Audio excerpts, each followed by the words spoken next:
औरत हर साल नए नए पति के खिलाफ चालें चलती थी ताकि वह ज्यादा दौलत हासिल कर सके। उसका पहला पति उम्र में उससे काफी बड़ा था, लेकिन वह पत्नी खुद ही उसे पानी और चाय देने की जिद करती थी। वह चुपके से उसके पेय में नींद की दवा मिला देती और एक जहरीली सुई की मदद से उसकी आंखों की रोशनी भी छीन ली थी। इसके बाद वह उसे पहाड़ पर घुमाने के बहाने ले गई। चोटी पर पहुंचते ही उसने झूठा बहाना बनाया कि वह उसकी तस्वीर लेना चाहती है। जैसे ही वह ध्यान हटा, उसने बेरहमी से उसे नीचे खाई में धक्का दे दिया। इससे उसे बीमा का बड़ा पैसा मिल गया। चूंकि वह एक स्कूल में बच्चों को पढ़ाती थी, इसलिए पुलिस को उस पर कोई शक नहीं हुआ। जब उस पैसे का इस्तेमाल खत्म हो गया तो उसने अपने छात्रों के माँ बाप को निशाना बनाना शुरू किया। इसी दौरान उसने एक तलाकशुदा आदमी से शादी कर ली, जिसके साथ एक बेटा भी था। उसके धन को हड़पने के लिए औरत ने रात में उसके सीट बेल्ट पर गोंद लगा दी जब वह गहरी नींद में था। जैसे ही वे एक सुनसान इलाके में पहुंचे, उसने जानबूझकर गाड़ी को मोड़ा और कार सीधे झील में जा गिरी। उसने जोर जोर से चिल्लाकर घबराने का अभिनय किया। उसका पति जाग गया और यह सोचकर कि कोई दुर्घटना हो गई है, उसे और बच्चे को बचाने की कोशिश करने लगा। उसने पत्नी से कहा कि वह पहले बच्चे को लेकर बाहर निकल जाए। जब औरत किनारे पहुंच गई तो वह जोर से हंसने लगी। उसने ठंडे दिल से कार की छत बंद कर दी, जिससे उसका पति अंदर ही फंसा रह गया। जब तक वह सीट बेल्ट खोल पाया, तब तक पानी कार में भर चुका था और वह बाहर नहीं निकल सका।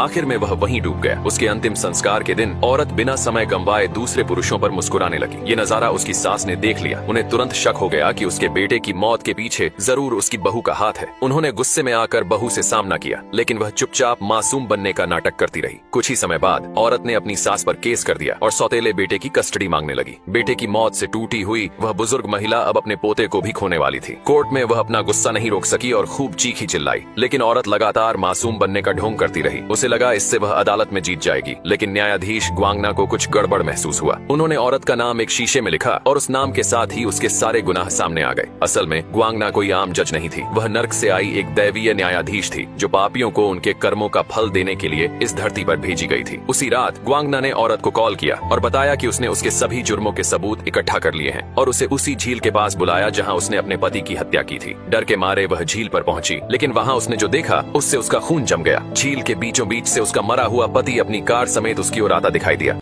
इस लड़की को बोलने में बहुत कठिनाई होती थी। वह रोज कोशिश करती थी, लेकिन उसके मुंह से एक शब्द भी ठीक से नहीं निकलता था। उसके पापा उसकी हालत देखकर गुस्से में आ जाते और टेबल पर जोर से हाथ मारते। उनकी निराशा लड़की के चेहरे पर डर बनकर उतर आती। लड़की बहुत घबराई हुई थी। तभी अचानक घर में रखा एक तोता बोल उठा। उसने एक शब्द दोहराया। लड़की हैरान रह गई और ध्यान से तोते को देखने लगी। फिर अगली ही पल वही शब्द लड़की की जुबान से बिल्कुल साफ साफ निकल आया। माँ बाप दंग रह गए। माँ ने खुशी से अपनी बेटी को गले लगा लिया। उस दिन से तोता और लड़की बहुत अच्छे दोस्त बन गए। लड़की ने तोते को टॉफी खिलाई और तोते ने बदले में उसे नए नए शब्द सिखाने शुरू कर दिए। पेड़ की पत्ती, खिला हुआ सुंदर फूल। वक्त बीता। लड़की ने अपने पापा को बताया कि वह बोलना तोते से सीख रही है, लेकिन उसके पापा को यकीन नहीं हुआ। उन्हें लगा लड़की कोई सपना देख रही है, इसलिए उन्होंने उसकी दुनिया से तोते को हटाने के लिए एक बिल्ली ला दी। बिल्ली बड़ी डरावनी थी। उसे देखकर तोता कांपने लगा। एक दिन बिल्ली ने तोते पर झपट्टा मारा, लेकिन लड़की ने समय रहते उसे बचा लिया और बिल्ली को भगा दिया। रात को लड़की ने अपने पापा की बातें सुन ली। वे तोते को कहीं दूर ले जाकर छोड़ने की योजना बना रहे थे। यह सुनकर उसका दिल टूट गया। उसने फैसला किया कि वह खुद तोते को आजाद करेगी। अगली सुबह उसने तोते को खिड़की पर बिठाया और कहा, उड़ जाओ, लेकिन तोता ऊंचाई से डरता था। लड़की ने उसे हिम्मत देने के लिए खिड़की से बाहर झुककर अपने हाथ फैला दिए, जैसे खुद उड़ रही हो। तभी उसका पैर फिसला, लेकिन उसके पापा ने उसे तुरंत पकड़ लिया। पापा को लगा कि यह सब तोते की वजह से हो रहा है। अगले ही दिन वह तोते को बहुत दूर ले जाकर छोड़ आए। लड़की बस रोती रही और बार बार पुकारती रही, वापस आ जाओ। तोते को बाद में एक दुकान पर बेच दिया गया, लेकिन वह लड़की को कभी नहीं भूला। एक दिन एक चित्रकार महिला ने उसे खरीद लिया। उसने तोते की एक खूबसूरत उड़ती हुई तस्वीर बनाई। वह तस्वीर देखकर तोते के दिल में फिर से उड़ान भरने की हिम्मत आई और एक दिन वह उड़ गया। पहाड़, नदियां, जंगल सब पार करता चला गया। 10 साल की लंबी उड़ान के बाद वह 3000 किलोमीटर दूर लॉस एंजेलिस पहुंचा। एक अच्छे इंसान की मदद से उसे लड़की का पता मिल गया। जब वह उसके घर पहुंचा तो सामने एक अजनबी सी लड़की खड़ी थी। वह डर कर पीछे हट गया, लेकिन तभी घर के अंदर से एक महिला बाहर आई। उसने तोते को देखा और मुस्कुरा दी। वो वही लड़की थी। अब बड़ी हो चुकी थी, लेकिन तोता उसे नहीं पहचान पाया। वह पीछे हटने लगा। तभी लड़की ने वह पुराना नर्सरी राइम गुनगुनाया जो वह बचपन में गाया करती थी। तोते की यादें लौट आईं। वह समझ गया यही थी उसकी सच्ची दोस्त और फिर वह उड़कर सीधे उसके पास चला गया। सालों बाद दोनों फिर से एक हो गए।